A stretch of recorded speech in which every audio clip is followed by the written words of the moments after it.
Right, let's try again, take two. Just as I got into that, my internet dropped out. I have no idea why, everything was plugged in. Just it decided to turn itself off, so I sincerely apologise for that. My internet now is reconnected and I seem to have a feed, so that is brilliant. I might just wait 30 seconds to allow anybody who was planning on joining me to go, hey, what's happening? Why are we late? What's going on? Good morning, Raj. Thank you for joining me.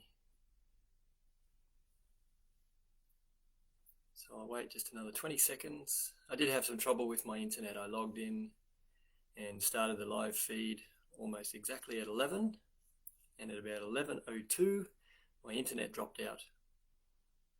So I had to race into the room next door and figure out why, and there was no apparent reason. All the lights just went red. And now I'm back online, everything seems to be working. Hopefully you can hear me. Please let me know if you can't. So, okay, we're already a little late, so maybe I will get started. Good morning, my name is Jeffrey Newton. This morning I'll lead you in some seated meditation and a short talk on a poem that I discovered a couple of weeks ago and really touched me and spoke to me. So I thought I'd share that with you today when I was asked to do this Sunday session. Normally, for the last few months, during COVID anyway, these Sunday sessions have been led by our spiritual director and teacher, Lama Chodak Rinpoche, but he is unable to do it today because he is actually leading the 10-day calm abiding retreat. So probably numbers today will be a little lower because most of you are doing the 10-day calm abiding retreat with him. But I'm glad to see some people are joining me today. So let's start with some opening prayers. If you know them, please say them along with me. If you don't, then that's perfectly okay. Just sit there and listen and share your thoughts. In Buddha, Dharma and Sangha, I take refuge till enlightenment. By virtue of giving and the like, I shall reach Buddhahood to aid all beings. May all beings have happiness and the cause of happiness. May they be free from suffering and the cause of suffering. May they never part from the happiness that knows no suffering. May they dwell in equanimity, free from attachment and aversion to all those near and far. May all beings have happiness and the cause of happiness. May they be free from suffering and the cause of suffering. May they never part from the happiness that knows no suffering. May they dwell in equanimity, free from attachment and aversion to those near and far. May all beings have happiness and the cause of happiness. May they be free from suffering and the cause of suffering. May they never part from the happiness that knows no suffering. And may they dwell in equanimity, free from attachment and aversion to those near and far.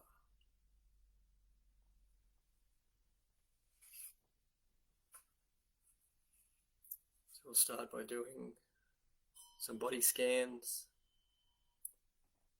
So please adjust your meditation position so you're comfortable, whether you are seated on a chair or on a cushion. I will lead you through some body scans.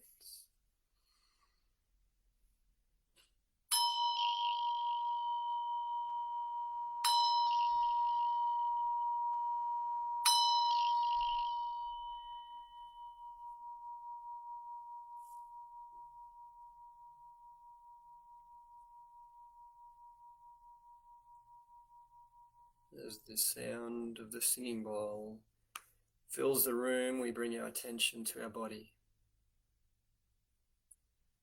Starting with our feet, move your attention to your toes. Visualize, feel each one of your toes. Feel them pressed against the floor or against the cushion. If you're on a seat, on a chair, Your feet are about hip width apart, flat on the floor. Now move your attention, your focus along your feet, feeling the floor underneath your feet, feeling the cushion under your feet or your thighs. Move your attention around your ankles and up your shins, up your lower legs. Again, visualizing them, feeling them, sensing them, giving gratitude for them. Keep scanning up to your knees, moving around your knees and along your thighs, your upper legs, sensing them, feeling them, giving gratitude for them. Moving up to your hips. Feel the chair or the cushion under your bottom. Visualize, sense, feel your hips. And give thanks for that. You're moving your scan along your spine. Feel your spine tall and straight. Sense your spine, your legs, your back. Moving up your spine, scanning your vertebrae, visualizing them stacked on top of each other like a tall tower of 20-cent pieces. And give thanks for your spine and your back and all that it does for you throughout the day. As we reach our shoulders, relax your shoulders. Let them drop. Pull them back slightly. Give thanks for your shoulders.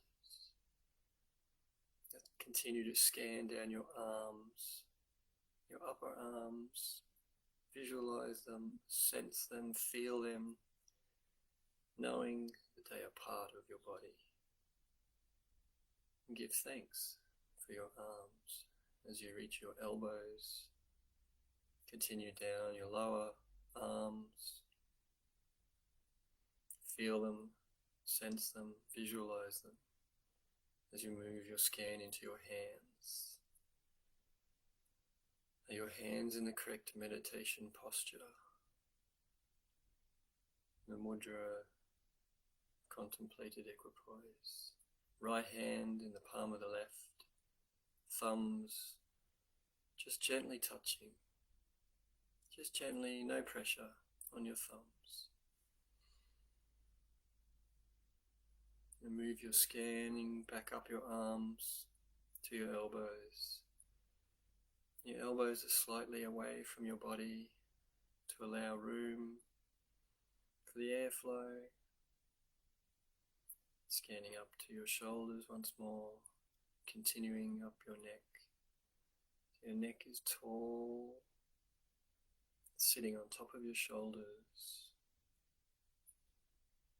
Feel that. Give thanks for our neck. Keep scanning up the back of our head to the crown of our head, where we get a sense that is being pulled tall to the sky. Moving over the top of our head, down our forehead, to our eyes. Give thanks for those sense doors of our eyes. Moving down to our nose. Again, give thanks for that sense door of our nose. Move on down to our mouth. Where our mouth is in a slight smile, with the tongue resting but just above and behind our top teeth. Give thanks for that sense door of taste. Moving on down to our chin, which is tucked in slightly, so that our gaze falls gently about a metre or so in front of us.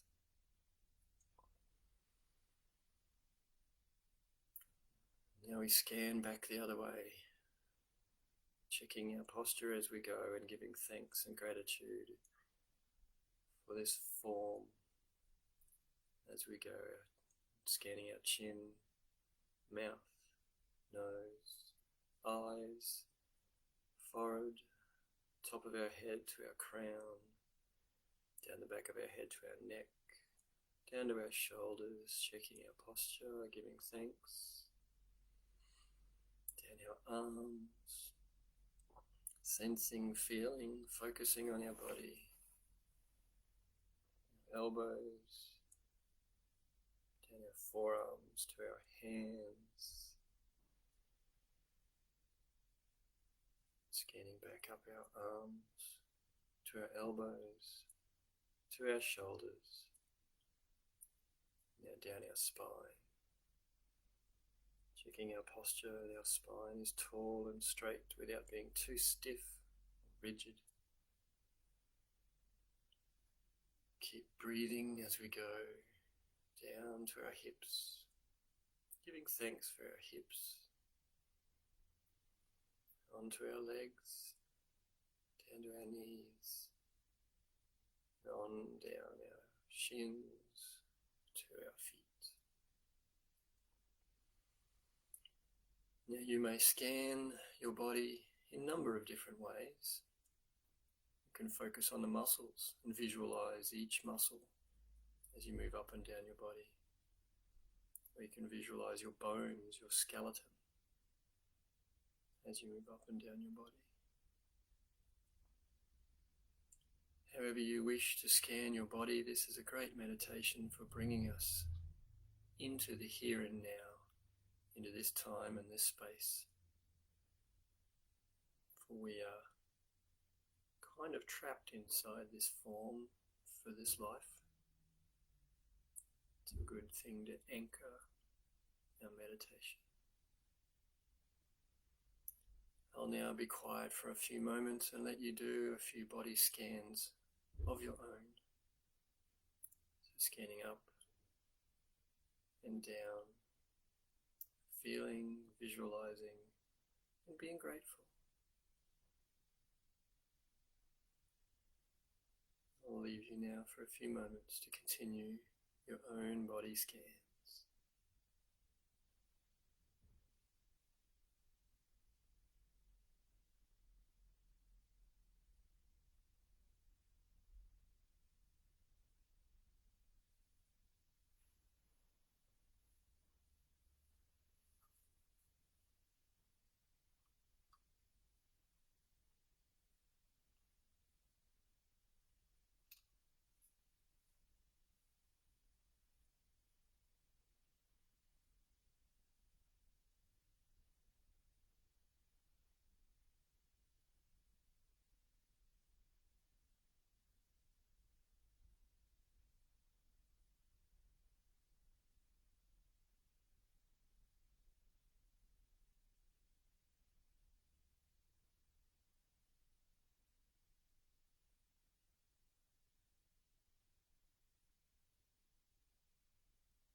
If your mind should leave your body, change focus all by itself,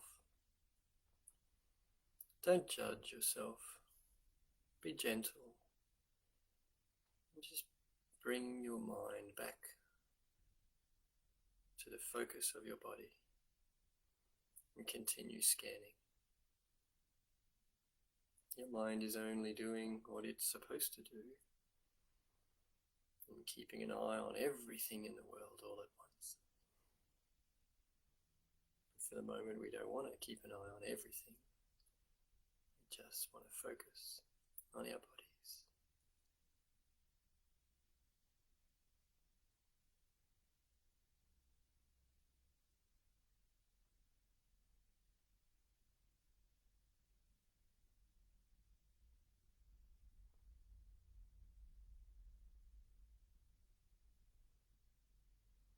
As we scan our bodies from toe to chin, we check our posture, we give thanks, and we bring our mind's focus into the here and now.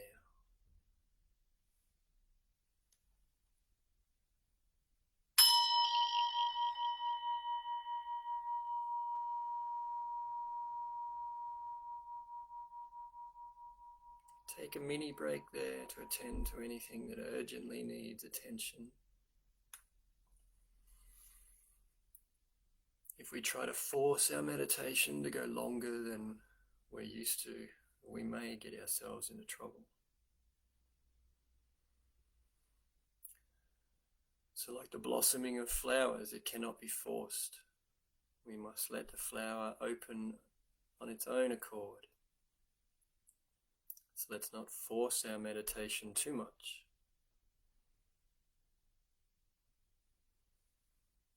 Now let's change the focus of our meditation to our breath. Our breath is a good one also to focus on, for it is with us 24/7 while we are alive. And we can focus on our breath wherever and whenever we wish. So now just notice your breathing. Just let your body breathe however it wants to breathe, and we will just watch it. Like a scientist watching an experiment, or a spectator watching a tennis match. We'll just watch our breath go backwards and forwards, up and down, in and out.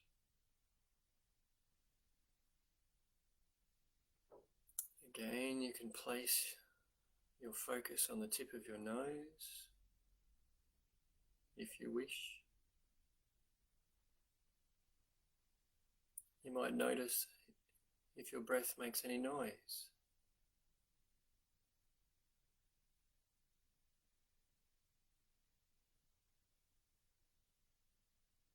You might notice if you can feel your breath on your nose.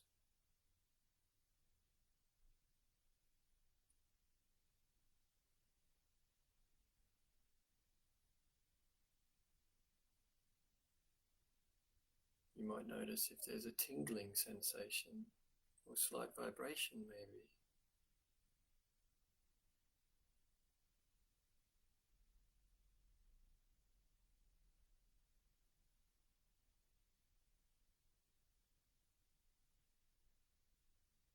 If that doesn't work for you, you can place the focus of your attention on your tummy and watch it rise and fall as you breathe in and out.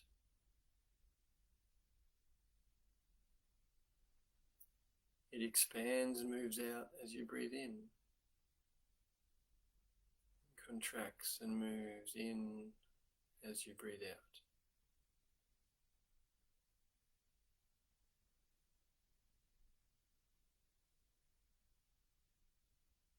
This is a good one for very beginners because you may wish to put your hands on your tummy and feel your tummy physically moving in and out. Not only can you focus and visualize your breath, you can feel it with your hands.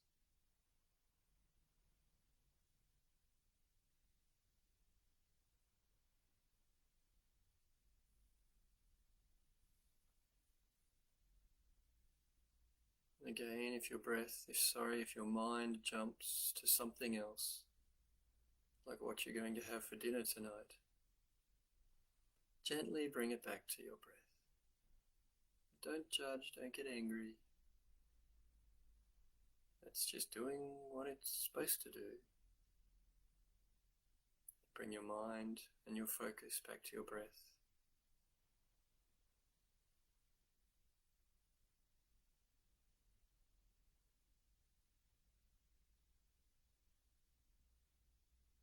And of course, there's always the focus on the breath itself. So you might visualize the air coming in through your nose, traveling down to your lungs, filling your lungs. And then as your lungs contract, pushes that breath out. Visualize your lungs emptying, traveling out through your nose and dissipating into the universe.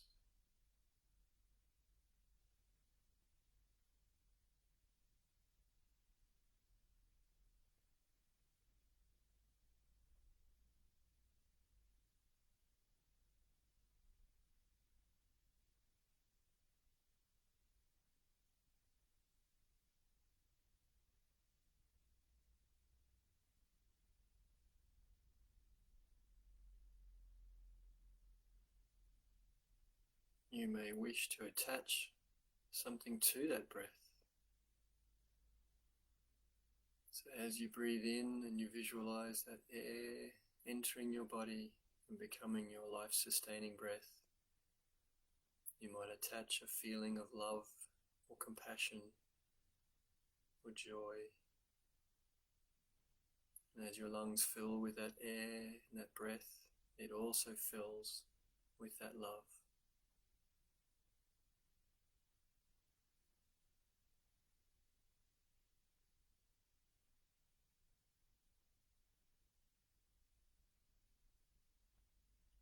Visualize your lungs filling with air, filling with love. Then at the top of the breath, when your lungs are full of love, it spreads to your entire body. Feel that love in your body. Feel that sensation spread throughout your entire body. Know that you are love. You are compassion. Let it absorb into every corner of your being. Smile. Feel that love. Feel that compassion.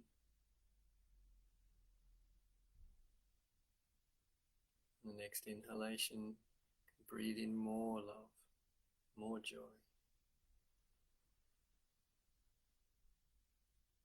At the top of the inhalation, let it expand to your entire body.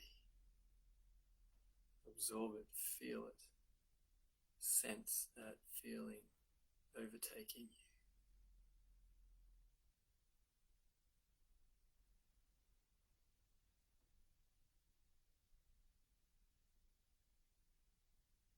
As you breathe out, relax into that feeling of joy, feeling of compassion. Ready to receive more on the next inhalation.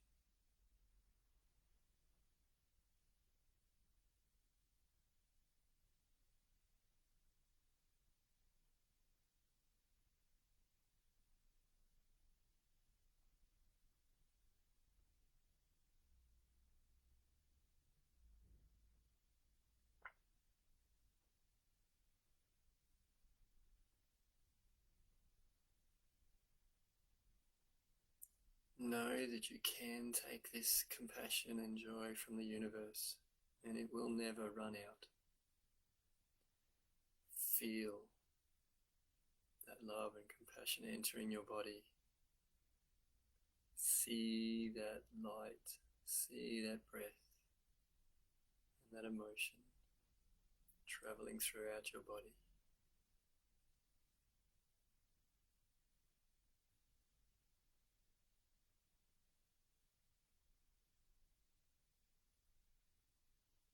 Some of you might practice this when you do your Avalokiteshvara practice, taking love and compassion from that beautiful Buddha.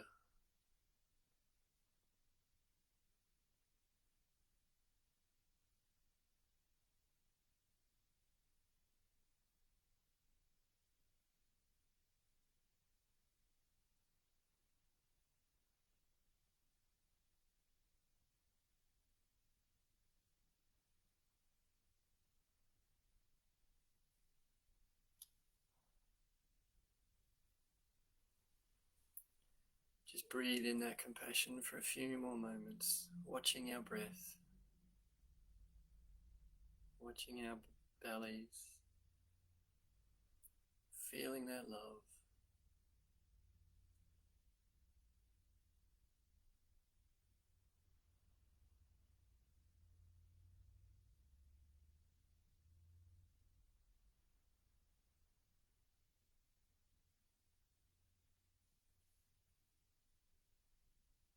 You might want to quickly check your posture and come back to your breath.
Take a mini break there and attend to anything that needs to be attended to urgently.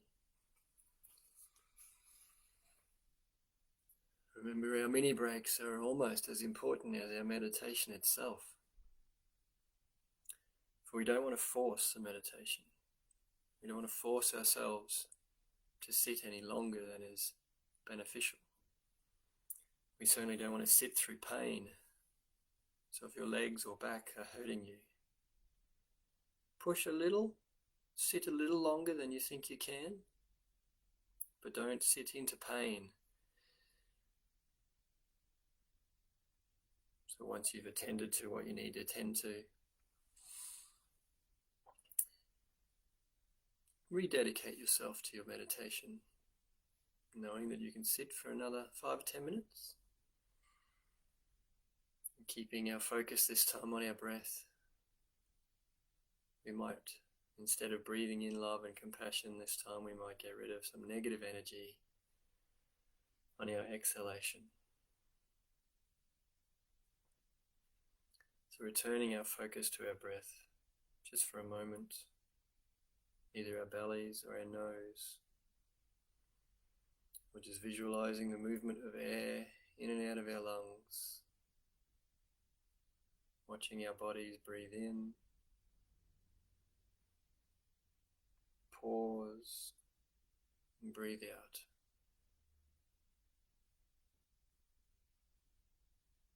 Breathe in,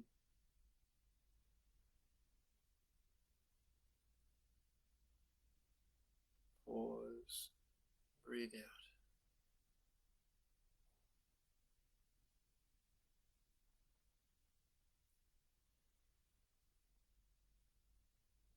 Now on our exhalation, we can add whatever you wish to get rid of.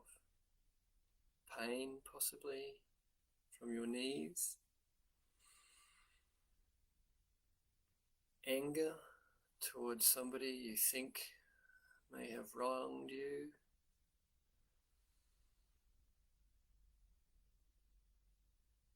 Aggravation towards yourself for not doing as well as you think you should have on something, an exam or interview.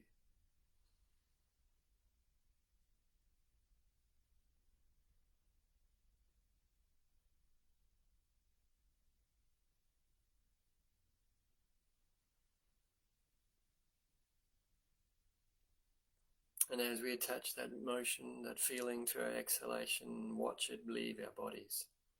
Watch that breath take that negative energy away from us.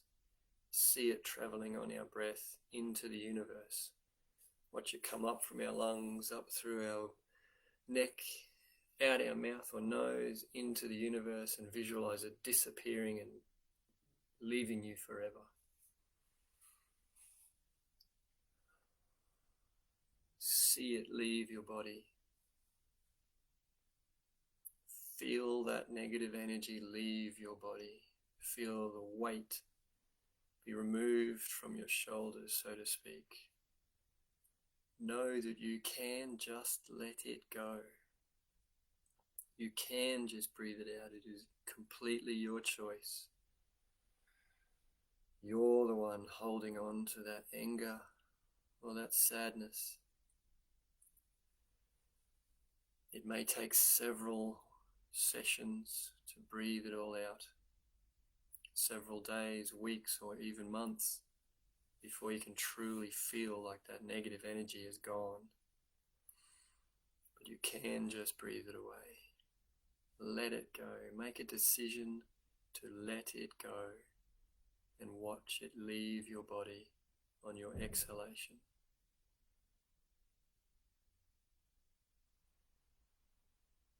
You don't need it anymore.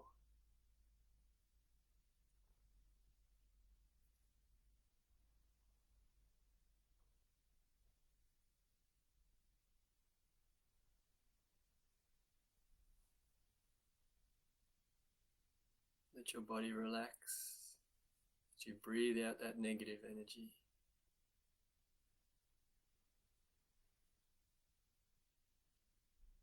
Don't be concerned that it will go anywhere. The universe will just absorb it. It won't affect anyone else. Just make your life a little more peaceful, where you can let go of that negative thoughts, those negative energies.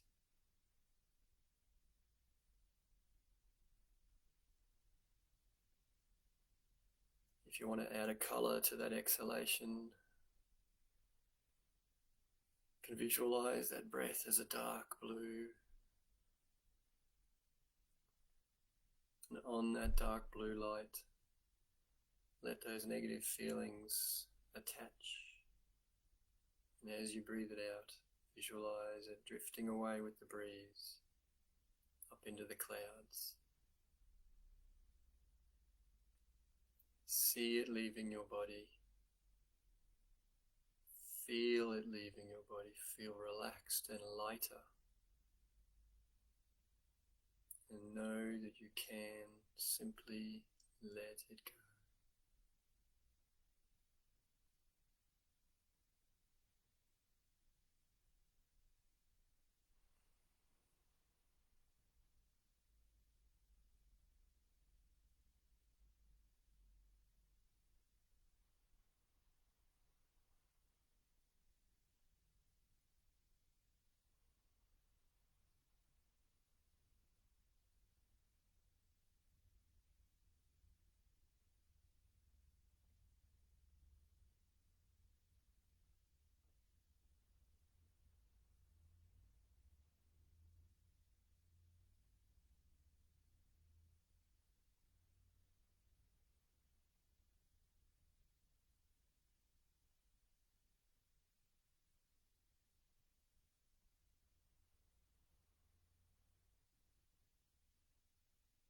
If your mind should wander from the focus, just gently, without judgment, bring your focus back to your breath.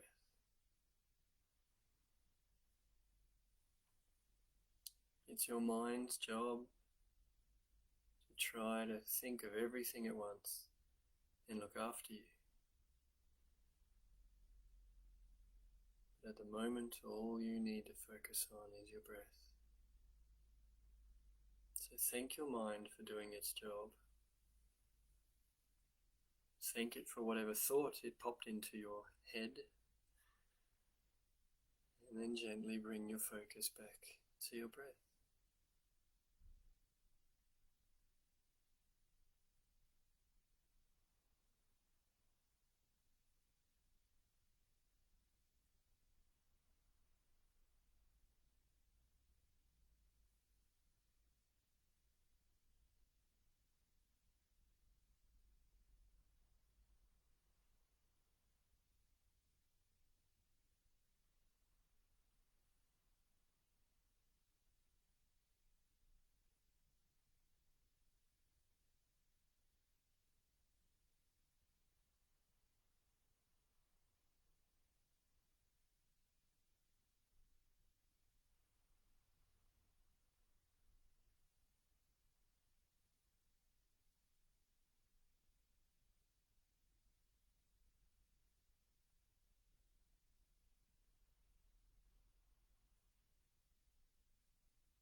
When you're ready,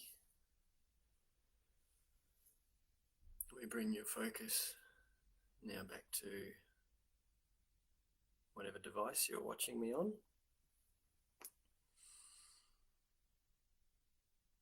Of course, those last two meditations can be done concurrently. You can breathe in whatever positive energy you wish to breathe in, and then you can exhale or breathe out whatever negative energy you wish to breathe out. I personally find that difficult. I'm not along the path far enough, obviously, to do those two things at once. So I find doing them separately, breathing in love and compassion or joy, and just holding on to that, to be most beautiful. I can feel that and really engage with those feelings and that energy. And then I find breathing out the negative energy on its own to be most beneficial, because I can focus on one thing that I want to get rid of, one piece of negative sort of energy that I've been holding on to, and just let that go. I can really just focus very strongly and visualize that leaving my body and feeling lighter and relaxed because it's left my body. And even if I miss the inhalation completely, I can still then focus on the next exhalation to breathe out more. And I can visualize and see it drifting off into the universe and disappearing from my life while I do the next inhalation. So I do find doing those separately to be most useful for me.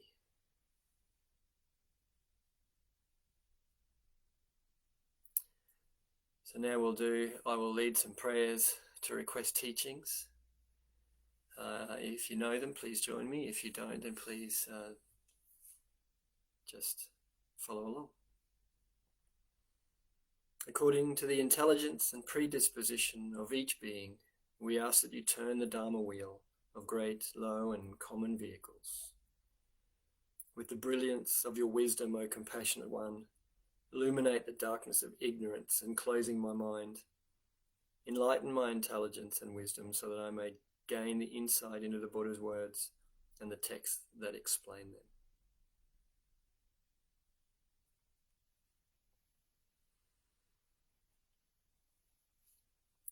Now, like I said at the very beginning, and in the sort of advertising that went out for today, my talk today is based on a poem that I discovered in a book that I was reading. It really moved me. It really spoke to me. Not only is it a beautiful poem, quite simple to understand and read in itself, a bit like me, very simple sort of person, but digging deeper, it really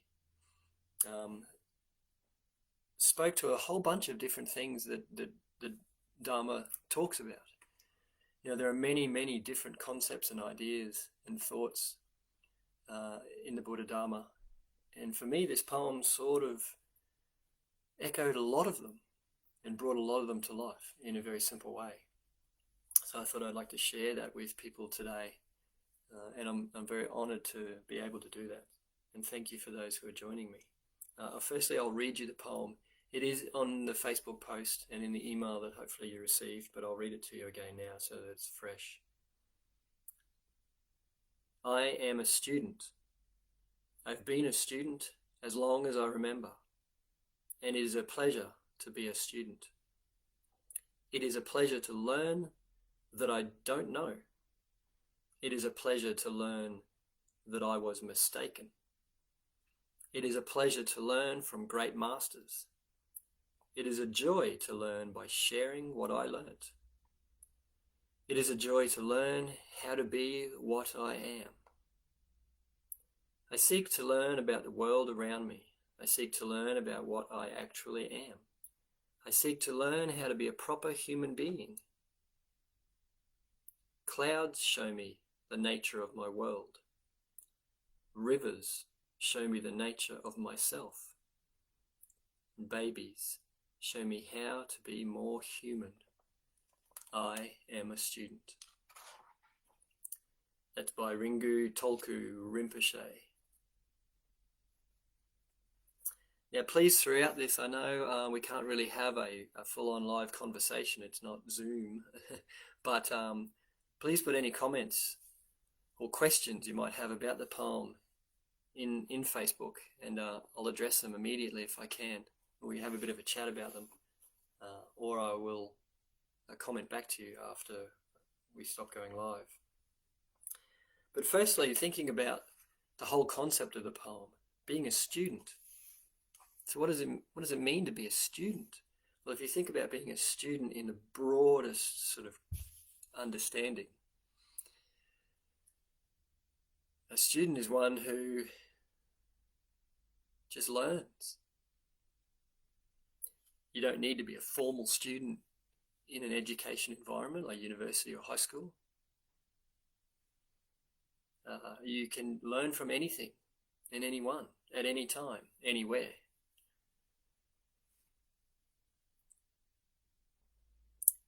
It reminds me very much, even though it was written by a Tibetan monk, it reminds me very much of the philosophy of the Zen tradition, where they say, maintain a beginner's mind. And that's kind of why I entitled today's talk, The Beginner's Mind. Because I guess even if you think you know something, even if you think you're an expert in something, you've got a PhD in a topic and you lecture at most prestigious universities, you can still always be learning, can't you? And I guess if you approach your topic with the attitude that I am an expert, I have nothing left to learn, then you'll be very, very sort of focused on, this is what I know, this is right, everybody else needs to learn what I know.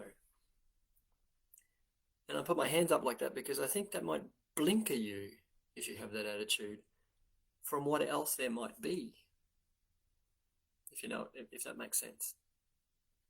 So if you think you know everything, then you won't see the things that you don't know.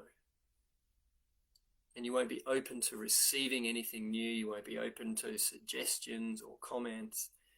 You won't be open to further learning, particularly in that topic that you think you're an expert in. So that's my sort of general thoughts on the topic of the poem to start with. Some of the specific lines in there about the joy of learning what I don't know. I don't know about you guys, but sometimes when you learn something new, you do really get a sense of joy. Like, I've accomplished something. I'm now somehow improved, maybe, or different at least.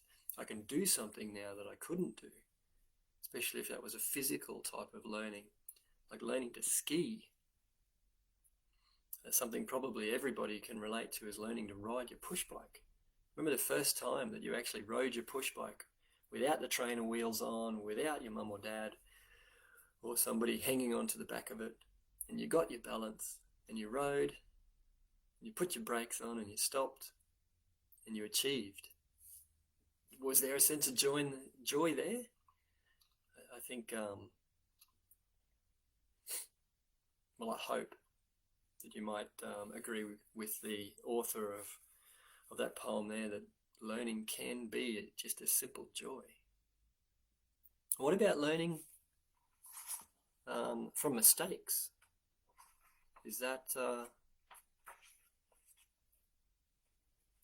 Can that be a joy?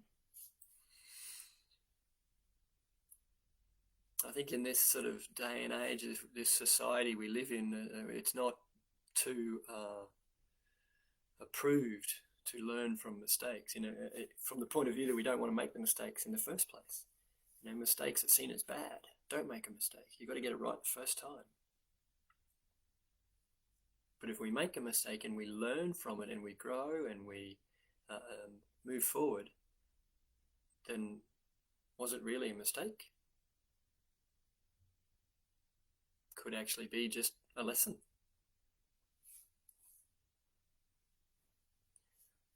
How about a pleasure in learning what I already know?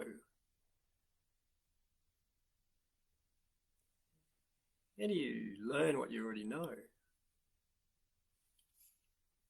This to me really brings home the idea of repeating a lot of lessons, going back to your teacher for the same lesson over and over again.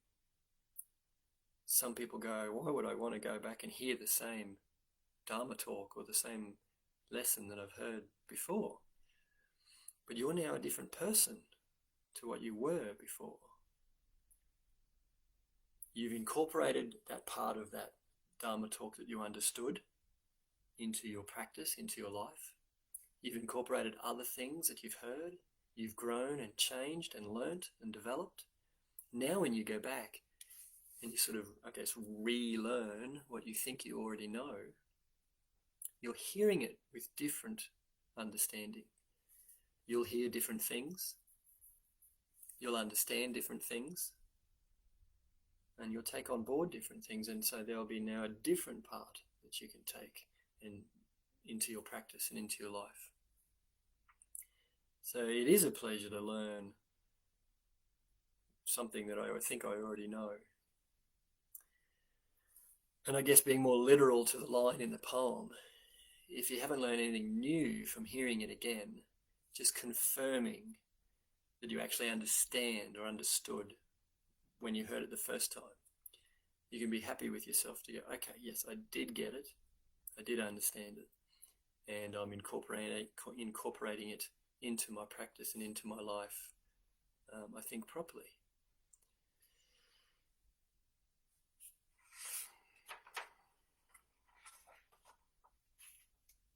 A bit of maybe self-acceptance comes into this poem for me as well.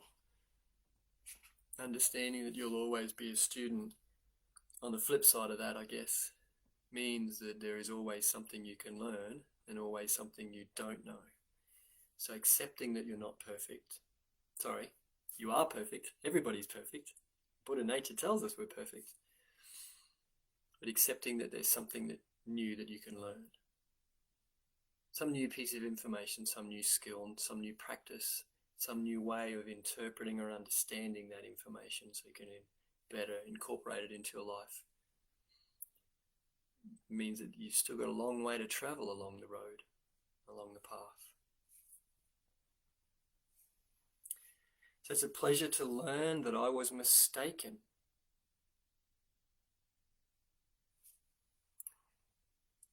So that sort of really reflects what I was talking about before about learning from mistakes. If you actually make a mistake, then admit it. Don't let your ego get in the way. Don't worry about being embarrassed or anything like that. Don't worry about blame. Just go, okay, didn't quite get that, or I didn't quite understand it, or I didn't do it well enough. What can I do better next time? You know, there's a beauty in that. How can I move forward?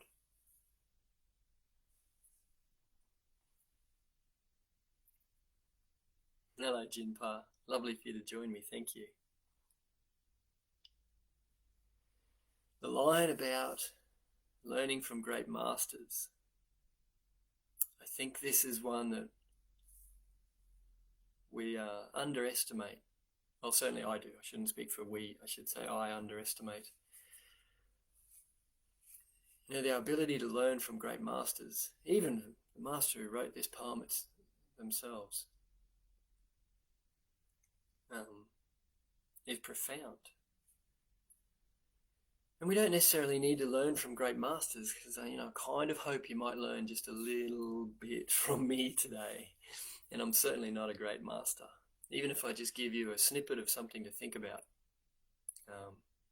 then I've achieved sort of what I've wanted to achieve from doing this today. But trying to do something on your own, trying to learn on your own is very, very difficult. And you can learn and you can, achieve great things. But learning from somebody, particularly from a great master, is so much easier and more beneficial. I even had a conversation with a fellow Sangha member not long ago. He doesn't really have a teacher. They've never been to see a Lama or Rinpoche or Tay or anybody speak. They've really just been reading books. And they've progressed so far down the path, but now they're struggling. And I didn't bring this poem up to them at all, and I didn't sort of say, oh, you need to find yourself a teacher. But it really exemplified for me this line in this poem, that you can only get so far, I think, without a teacher. And even just the merit of sitting and listening to the wisdom of people who have been studying this stuff full time for decades is huge. Sort of relates back to understanding oneself as well. The whole poem really relates to understanding oneself, and for me that's almost the point of Buddhism. If there is one thing for me that sums up Buddhism, it's understanding yourself.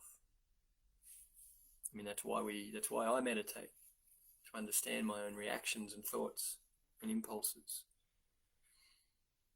That's why I reflect on my interactions with people, what I said and what I might have said differently next time.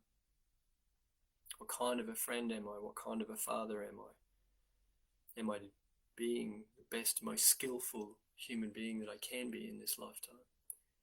Because the point of Buddhism is to know yourself, to unfold, as some say.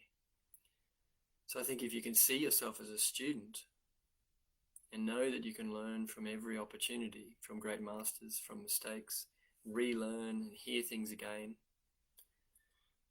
then you will progress down the path of knowing yourself.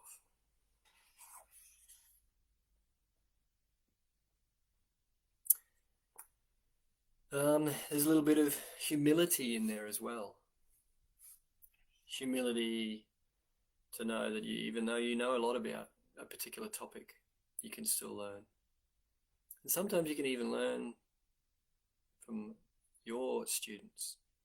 That education and that learning goes both ways. If you're open to hearing not only what they're saying, but really deeply listening to who they are and why they're saying it. What thoughts are behind their words? What feelings are behind their words? Are they hurting? Are they being a bit too prideful maybe? If you can sort of try to dig deeper into what they're saying, what they're doing and why, and how that makes them see the topic differently from you, then there's some good learning to happen there. But you need to have some humility in your own world to think that you can even learn anything from other people. So moving towards the end of the poem now, those lines about nature. Images of the natural world, the qualities of clouds. During meditation, Rinpoche's often said that if a thought jumps into our mind, see it as a cloud. Sure, notice it, but let it drift on through your mind. Let it just keep going across the horizon of your mind and drift out the other side. Don't hold on to it, don't attach to it. And then once that thought is gone, return to your focus of meditation. So for me, those clouds in the poem sort of remind us of ultimate reality. Shunyata, or emptiness, impermanence.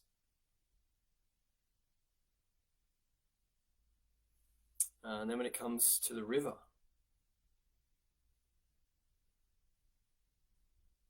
the river is like the nature of our mind. It sort of flows this way and then flows that way, and sometimes it branches off and forms another little rivulet. Maybe sometimes it starts swirling around in a larger pond area before it then flows on further down the river. The river to me reminds me of our mind and how it can be a little bit, monkey-like is the usual analogy, but That's what the imagery of the river brought for me. And then finally, the idea of the baby. Purity. That once we are born, I guess we're heading for death. And everything in between life, birth and death, is something that we can use, something we can learn from and grow.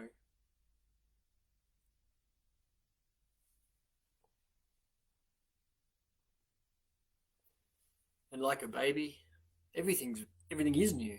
The beginner mind is literal. Everything's right in front of them. Everything is new and curious. They want to put everything in their mouth so they can taste it. They want to touch everything, no matter whether it's hot or poisonous. Okay, everything's friendly, everything's interesting, everything's good, until they're taught otherwise. Okay, so that's about all I've got to say on that poem, I think. Yeah, that's the end of my notes.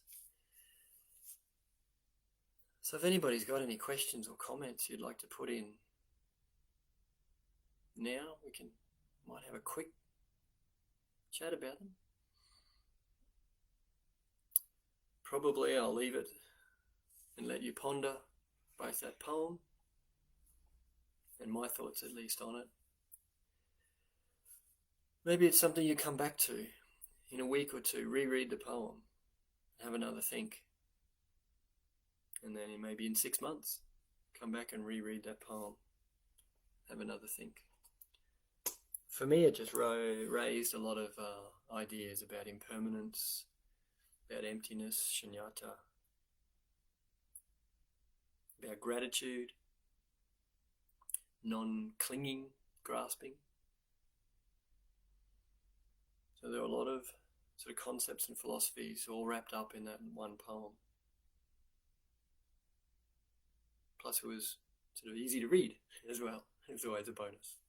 You don't want to be digging through the language before you understand the concepts under it, my opinion. Okay, well, I might leave it there. And if you'd join with me, please, to dedicate the merit of this sit. I'd be more than happy to talk with you on email or Facebook, or see you around some other time. Please check our Facebook page for other events, as well as our webpage for upcoming teachings and retreats. We are still continuing on with a number of different activities and teachings, and they're all on our webpage. Looks like here in the ACT, restrictions are starting to lift again, even further, so we may be able to get face-to-face teachings happening back in our temple in Holder. And of course, the building of our brand new temple here in Canberra is still continuing. I know for a fact that negotiations with the builder are happening regularly, and we're getting much closer to a final product. So thank you very much for joining me, and now I'd like to dedicate the merit of this sit. By this merit, may we overcome the defilements and gain omniscience. May I liberate all beings from the ocean of birth, old age, sickness and death. May the small amount of merit I have acquired by my practice here today benefit all sentient beings and make them happy, healthy, safe, and free from suffering.